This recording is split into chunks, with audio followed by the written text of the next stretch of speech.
day today. Pope Francis passed away. So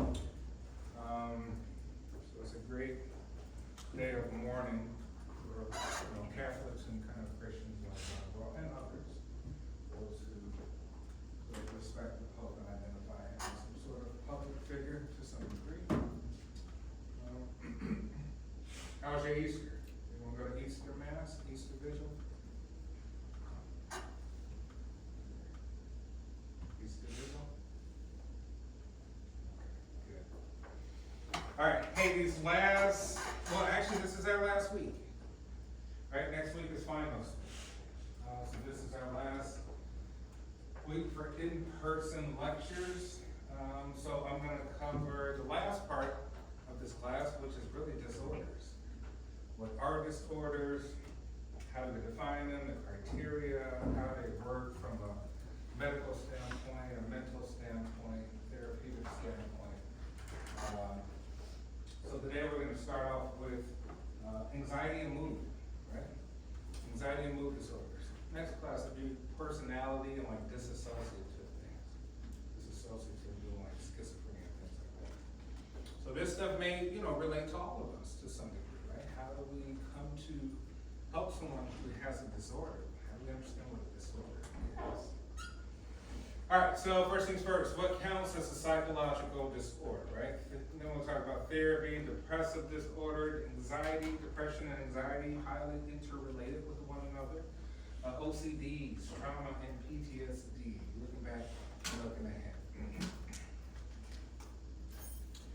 All right, so hey, the central goal that motivates the work of most of us psychologists is we want to reduce psychological distress, right? A disorder, in very simple terms, is distress to an individual or others that can create some distress. If you're dealing with others, so like in a work environment, school environment, and that impacts you and flunk out, or your job, you get fired, you can't keep your job, relationships with people and family, right? Is it a problem to you? Do you feel that there's a sense of something going wrong?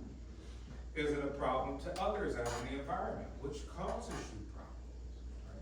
It causes you to be a criminal, right? And have to face the justice system. It causes you to not have relationships with your family, not have personal relationships, friendships, intimate relationships, not able to maintain a job, right? This leads you to have abuse of some kind. Does that make it worse? So we say, hey, a disorder is something that is distressful, either to ourselves or others, that causes issues, right?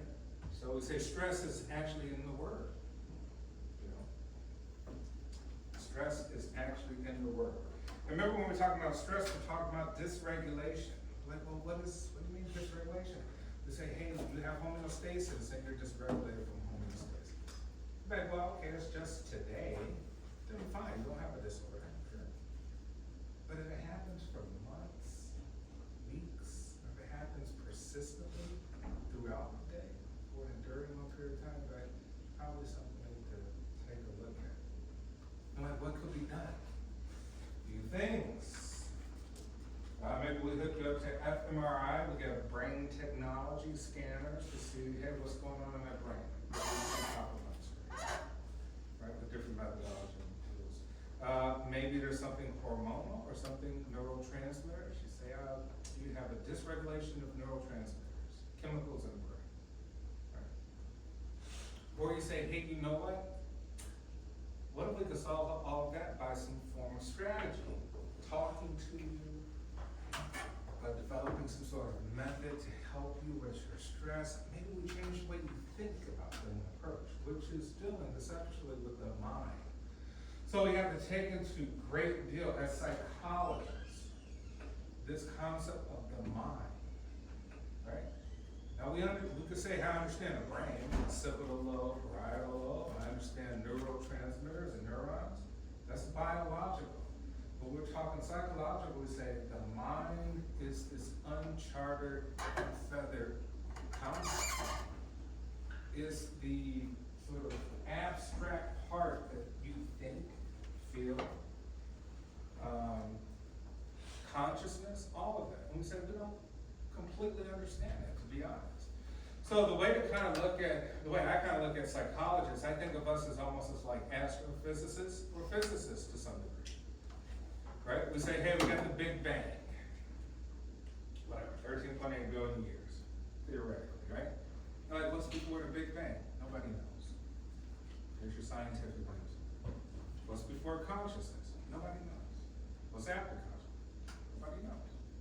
What is consciousness? Life, experience, this experience, right? And we're trying to get to know as much as we can, as much as we do. Planets, star systems, and black holes, and stuff like that, right? So I want you to understand that, hey, there's no complete perfect answer, right, to any of this.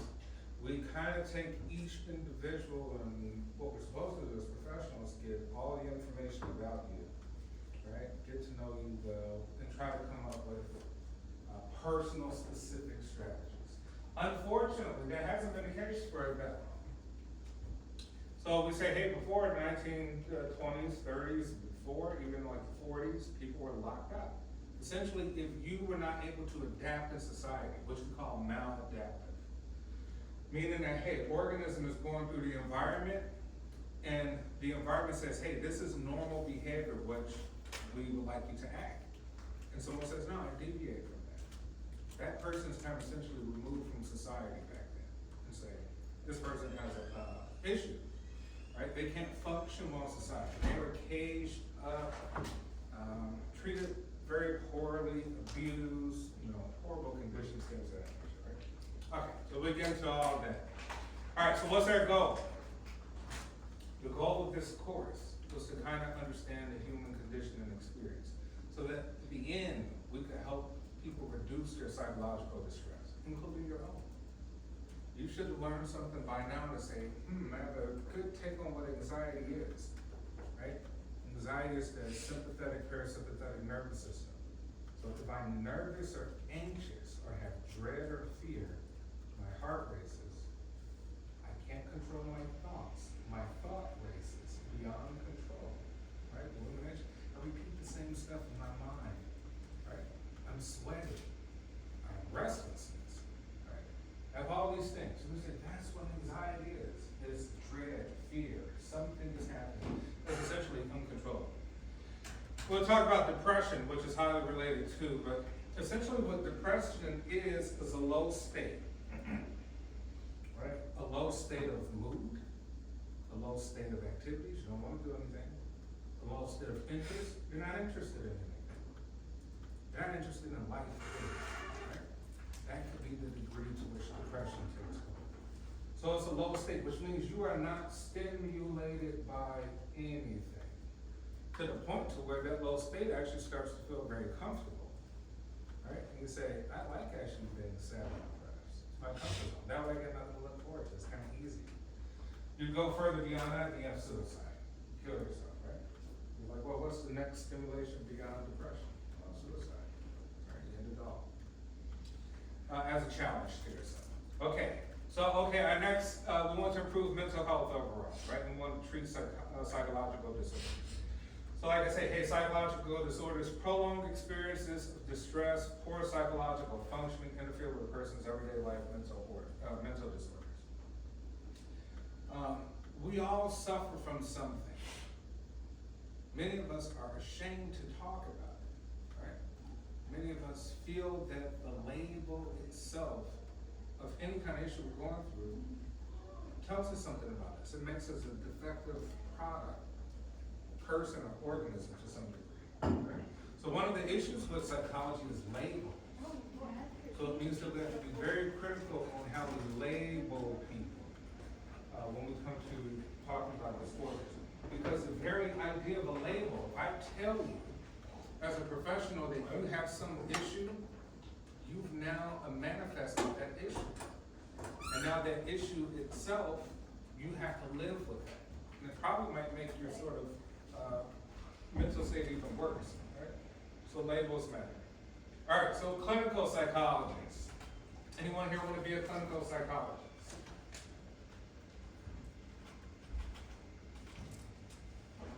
No? Any big Jordan Peterson fans?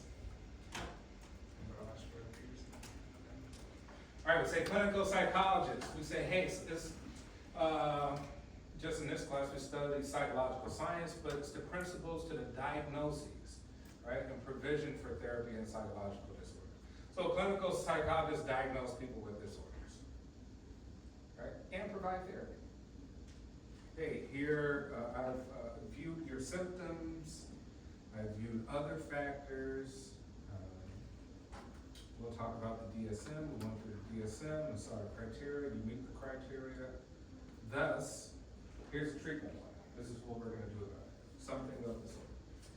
Counseling psychologists, right? You can think of even like school psychologists and others. The emphasis is on advice regarding not only mental health, but personal vocational development. So school counselor is not only helping you as a teenager, right, or helping you as a young adult, we give you personal advice too. Right? Things happening in your life, things about the job potentially, your life plan, your goals, ambitions, et cetera, as opposed to diagnosing the disorder. Psychiatrists, right? Also diagnoses and treatment of mental disorders with emphasis on biological basis of disorders and use of drugs to combat them. We say, hey, we look at the brain, we even take blood tests, right? Look into the cells, see if things are hormone levels within the blood. We say, hey, you know what, you suffer from low serotonin to some degree, let me give you something to boost you, right? Give you some pharmaceuticals, some medication. Okay, that's a psychiatrist. You're like, well, how do I resolve that over the course of life? Do I have to take this pill forever? If I suffer from this, can go about? I don't know. Maybe it could be something that just short term, long term, it could be lifelong. Right? But the difference between psychologists and psychiatrists is they're writing prescriptions. Right? We are not. We believe that the mind can overcome the symptoms by strategies, right? As opposed to medication, pharmaceuticals. Social workers. Provision of counseling and therapy with emphasis on environmental factors, social and community context, right? So you're like, hey, child is being abused. Teacher can kind of observe that. We see some bad behavior, some irrational, moodiness, emotional things. We found out that it's just really the environment. Take them out the home. Right? Social worker comes, child protective services, right? Or they come to see what other sort of issues are happening in that community or in the social context. All right, the medical model. So we kind of started out with the medical model, right? Framework for thinking about the cause of treatment in a way that more mimics the physical illness. So once again, think in the sense of, well, is this purely a biological thing? Is what you're experiencing. You're like, hey, Dr. Ross, I suffer from horrible migraines. I have panic attacks, anxiety attacks. We've asked a question. Is it something internally inside of you from a biological perspective that's happening? Are you having a heart attack or something? The answer might be no. Your brain and the mind is causing you to overstress, hyperactive something to manifest some sort of what we call comorbidities or somatic. Soma means body. Somatic symptoms. So the mind is causing body issues, right? And it's not hormones or anything else, right? Like, it's your mind. Something is off. Something is off. Anything could be off. This reality might be different for some people. Like, man, you hear those voices? Like, what voices are you talking about? Right? You could disassociate yourself from the reality, from the environment that you're in, which would say that's abnormal or disordered. Here's the order of everyone else. This seems to be the outliers. These people. What's going on with them?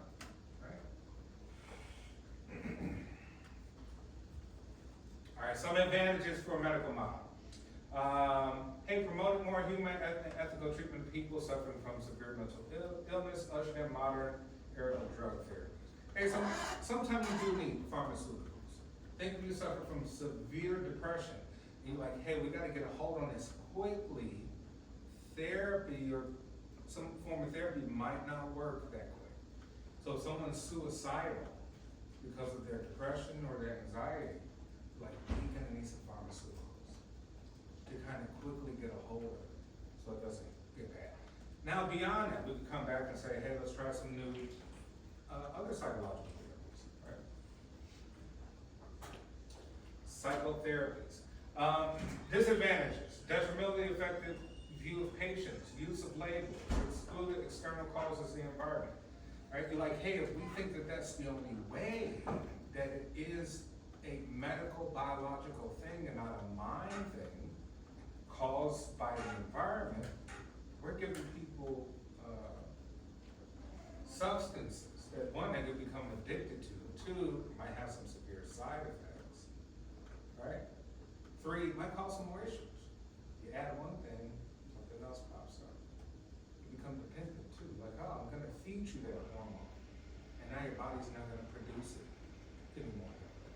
So like, once you come off the drug, it's a wrap. Think of this, how many people drink coffee in this class? Who are my coffee drinkers? And your Starbucks, who's better, Dunkin' or Starbucks? For me, I feel like it depends. If I want iced coffee, Dunkin'. If I want like a caramel macchiato, then Starbucks. Dang, I feel the opposite. I feel like Dunkin' got the best hot coffee, and Starbucks got the best cold drinks. But I always hear that too, that Starbucks got the better, and Dunkin' got the better kind of cold drinks. But think about caffeine. We're drinking caffeine, we're drinking pop. Like, hey, we need caffeine. What does caffeine essentially do? We say the blood transfers energy. The blood carries energy, but it's in blood vessels and arteries and things like that. So you're like, caffeine raises blood pressure. Ooh, it's gonna shoot that energy that's in the blood faster to the brain. So like, if it shoots it to the brain, once it wears off, what happens? Crash. Just like a sugar crash, or what we call itis. Right? So there's sympathetic nervous system kicked up, heart rate, blood pressure increases, the arteries constrict, and now shooting energy faster. Even shooting things in the neurons, and that's why you're thinking fast. Like, oh, it's pushing that information out faster and faster. But now their brain has to catch up when it's over. Once that high is over, your brain is depleted. Now you feel low. You may feel tired. Right? So it messes with sleep, it messes with everything, right? Caffeine kind of messes with everything. In the past, people with mental disorders were treated in ways that today we're seeing inhumane. So look at this. Shown in the Belgian cage, which was used to confine mental patients until the practice was outlawed in Belgium. This 1850s. We say a lot of stuff went on through the 1930s and 40s. So imagine this.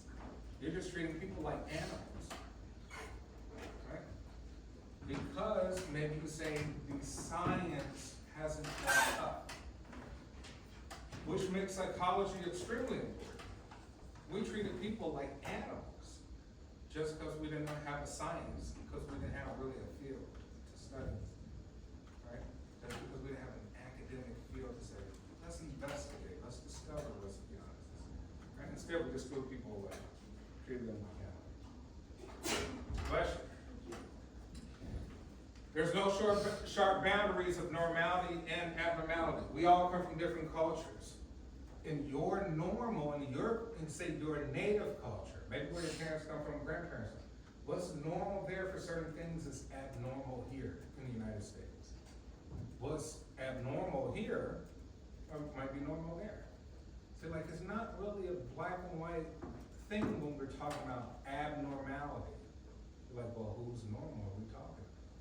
You're like, it depends. Depends on the social context, right? Depends on the social context. African Americans and Hispanic Americans are Overdiagnosed for things like schizophrenia, right? Overdiagnosed with all sorts of things. Even things like autism spectrum disorder. You're like, well, is the cultural context taken into account? Or are we using measures that are particularly, standards of really just mostly Caucasian Americans? Right? Because we say that the field, the science behind psychology is a European thought. The school of thought we mostly are talking about is European thought. And the Europeans came here in America and they brought their thought with them. And who were they testing and measuring? They were testing their own. Usually people who were at least middle class and above. They weren't even testing low class Caucasian Americans. So imagine when we got introduced Native Americans, Black, Hispanics, Asian, East Asian, it wasn't taken into context. And it still really hasn't that much, right? Now it's getting better. It's getting better, but still got a long way to go. Right? So we say culture is an important factor in determining what's normal and not normal, right? Because we're not all the same in the social context. Hey, people with greater power judge the mental health or illness of people with less power. And we said that personal bias, guess what? People within your cultural group, your racial group, they'll get a pass quicker than someone outside of your group.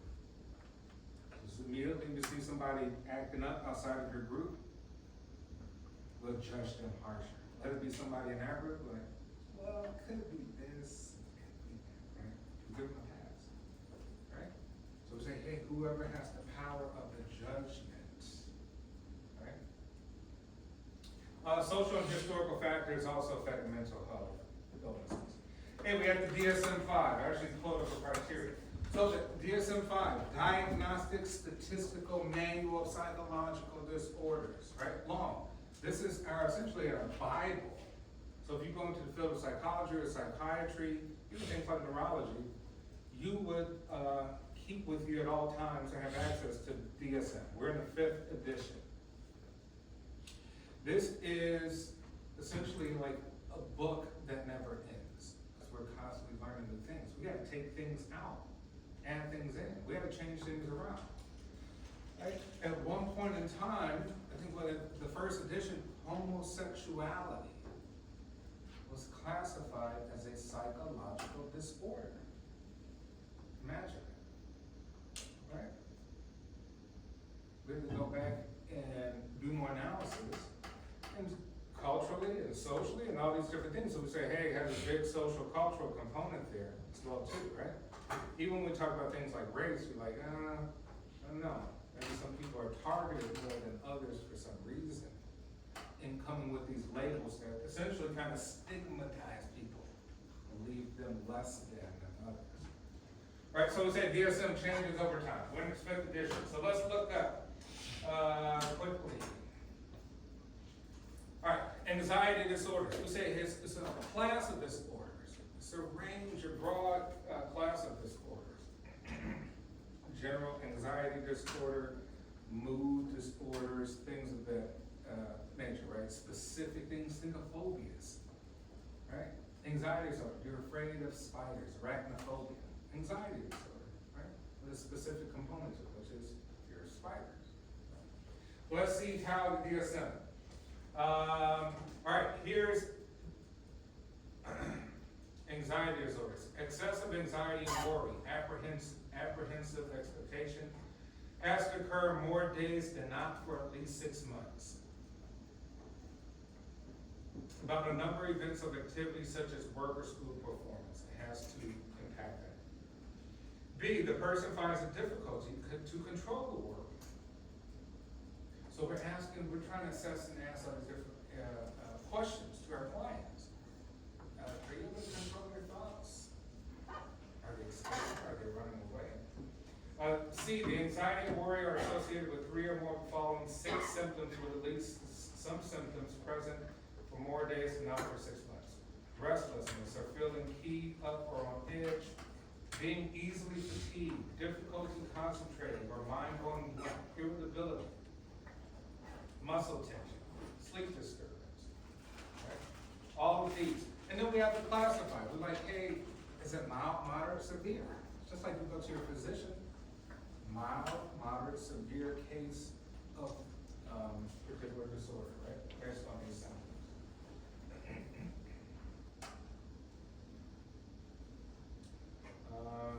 We even have things like gambling disorder, right? We have things like internet gaming disorder. Probably one of the most prevalent, I would say, in the last 10, 15 years, is just the rise of ADD, ADHD. Nobody pays attention anymore. They can't. Think about it. Your mind has become wired, right? And you're like, well, what is that about? Well, we just said, is it anxiety? Is it depression? Maybe in some way we have to constantly go on TikTok, Instagram, Facebook, Snapchat, check our phones for the emails, notifications for this, and that, because we are suffering from some mild case of anxiety, right? Because we know that essentially the phone has become gamified. This gamification, right? So TikTok, we say it's positive reinforcement. You get a boost in your mind, adrenaline, dopamine. You're like, whoa, okay, that was good. Let me get another one. Subconsciously. So you keep scrolling and scrolling and scrolling of useless information that absolutely, it'll make you worse because it took away your time. You could have been working on your plan to be awesome or something, right? But we crave it now. We're obsessed. We feed it, right? We feed into it. So in some way, we probably all suffer from some sort of attention disorder at this point. And you say, what's the cause? Environmental. We're to be academic about it. It's technology, and technology is part of the environment. In that environment, the ecosystem, social media, and the phone, and all the apps have preyed on essentially human weakness. Human weakness for pleasure. Okay? And so going back to Freud, in some way, hey, Freud says really all things can be derived from sex and competition. On a subconscious level, right? You can say that's some perverted level. But if we say even social media and your phone, a tablet, everything has been gamified, and that we love games. That's why we have even sports and things like this so prevalent. And that's why Democrats go against Republicans. It's gamification. Republicans against Democrats. It's sports. It's New York against Red Sox. Cubs against White Sox. That essentially most of life is competition. In some way, Freud is right. In some sort of essence, he's right. Like if you just put it very simply, it really does have to come from some sense of competition and sex to some degree. Okay, let's get back to it.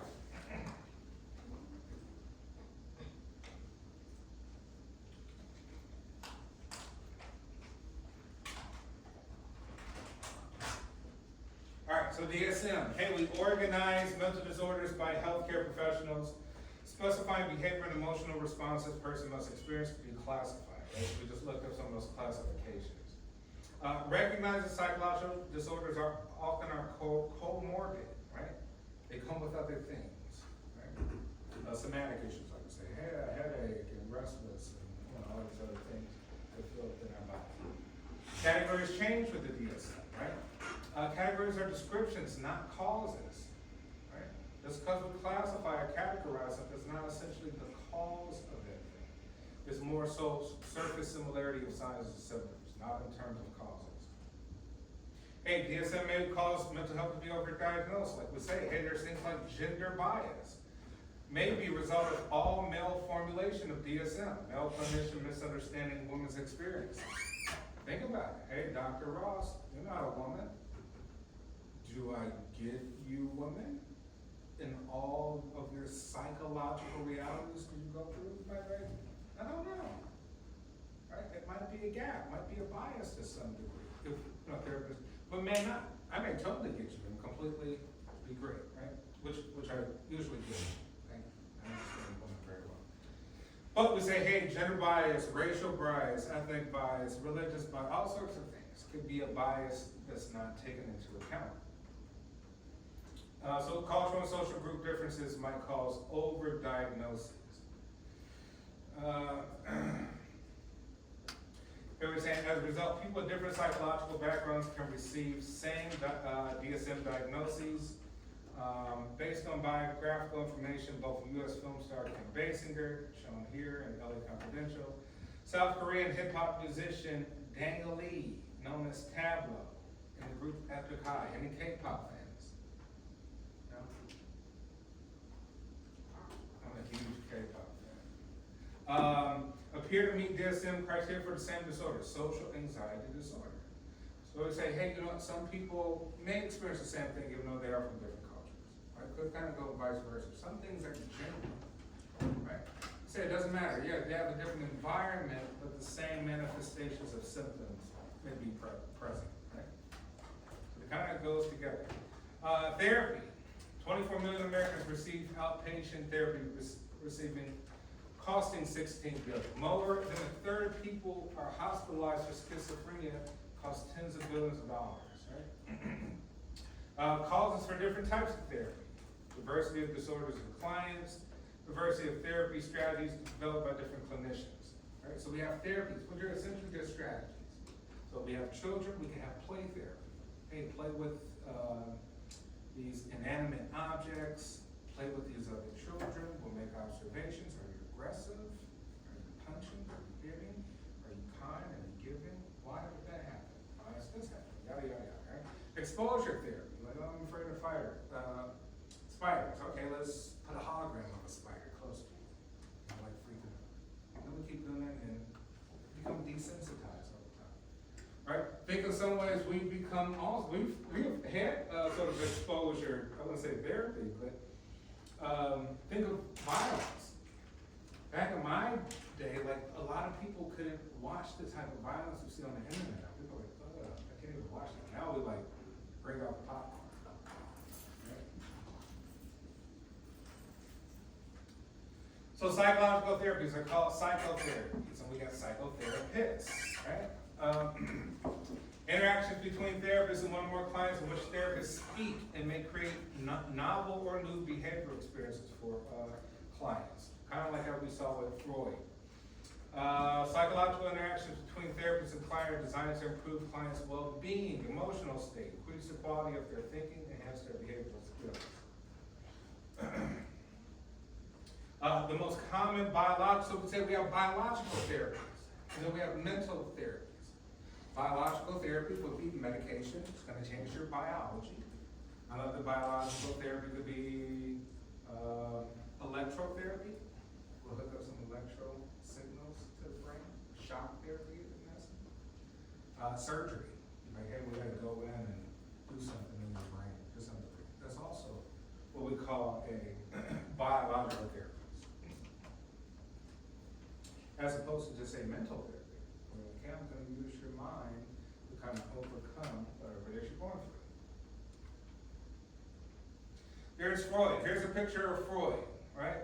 Freud's sitting in his chair and he has like a little sit down on the sofa, right? So Freud sits in the chair, he's waiting on the client. Client's going to sit on the sofa and do that free association. Just tell me about your thoughts.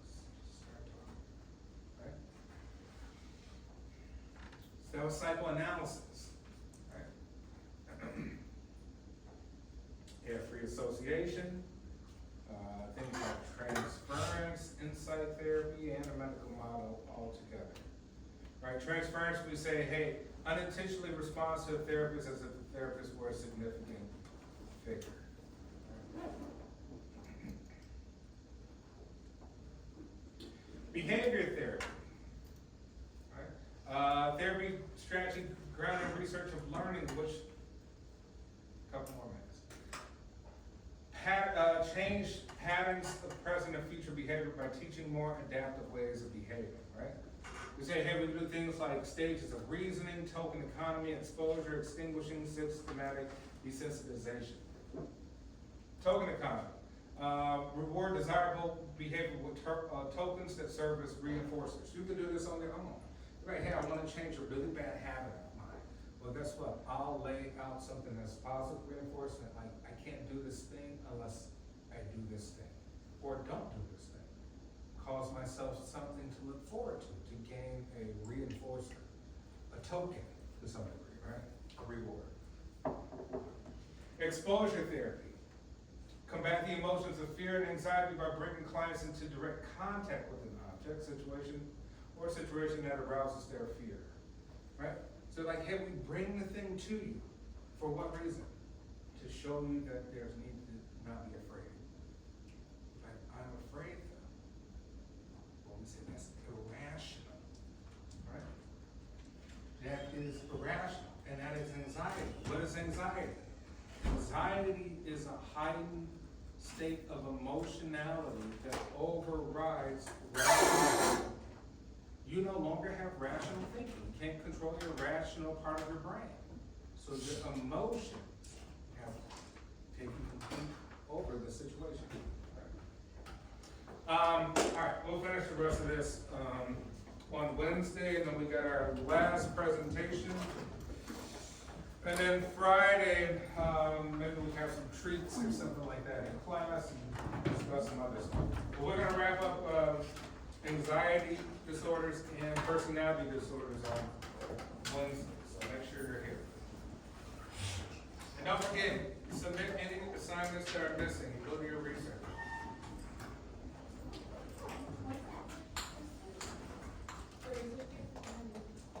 I say get them in by Friday. Yeah, get them in by Friday, so I wanna have your grades in, like right after finals. So there's a schedule, there's a final schedule for next week. I can maybe pull up in class next week, just remind me. Yeah, there's a block, your final exam schedule will show for classes between certain times on certain days. That's when you'll take your finals for each one of those. You can go on Dominican's website and take a look at that. But I'll pull it up here, just so you know what time to clarify. Yes? But it's not like April